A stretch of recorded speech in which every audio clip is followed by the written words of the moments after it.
সব সংশয় সত্যি করে অবশেষে পদত্যাগের ঘোষণা দিলেন কানাডার প্রধানমন্ত্রী জাস্টিন ট্রুডো। সেই সাথে সরে দাঁড়ালেন লিবারেল পার্টির দলীয় প্রধানের পদ থেকেও। তবে নতুন নেতা নির্বাচিত না হওয়া পর্যন্ত প্রধানমন্ত্রী হিসেবে দায়িত্ব পালন করবেন তিনি। গেল 2 বছর ধরেই সময়টা ভালো যাচ্ছে না কানাডার প্রধানমন্ত্রী জাস্টিন ট্রুডোর। চড়া দ্রব্যমূল্যে ক্ষোভ বেড়েছে কানাডিয়ানদের, সাথে যোগ হয়েছে চরম আবাসন সংকট। সব মিলিয়ে দেশটির প্রধানমন্ত্রীত্বের যে মসনদ তা নড়বড়ে হচ্ছিল ক্রমেই। নিজ দলেও পড়েছেন আস্থার সংকটে। গেল মাসে কানাডার উপর ট্রাম্পের অতিরিক্ত শুল্ক আরোপের হুমকি মোকাবেলা নিয়ে ট্রুডোর সাথে মতবিরোধের জেরে অর্থমন্ত্রী ক্রিস্টিয়া ফ্রিল্যান্ড পদত্যাগ করলে পরিস্থিতি হয় আরও জটিল। এমন অবস্থায় দলীয় অনেক নেতাই তোলেন ট্রুডোর পদত্যাগের দাবি।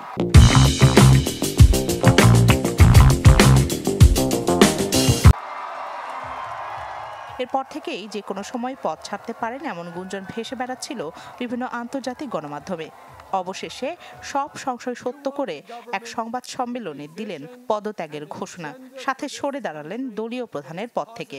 যদিও জানান নতুন নেতৃত্ব আসার আগ পর্যন্ত পালন করবেন প্রধানমন্ত্রীর দায়িত্ব।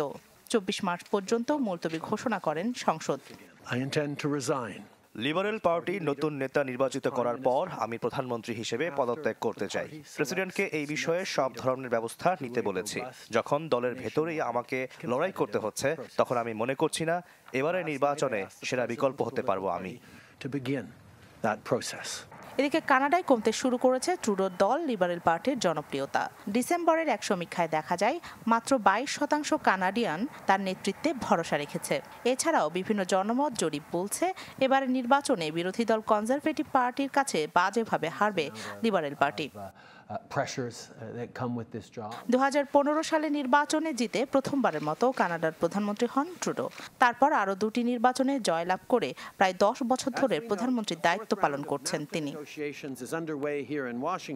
রাখি জেসমিন, চ্যানেল 24।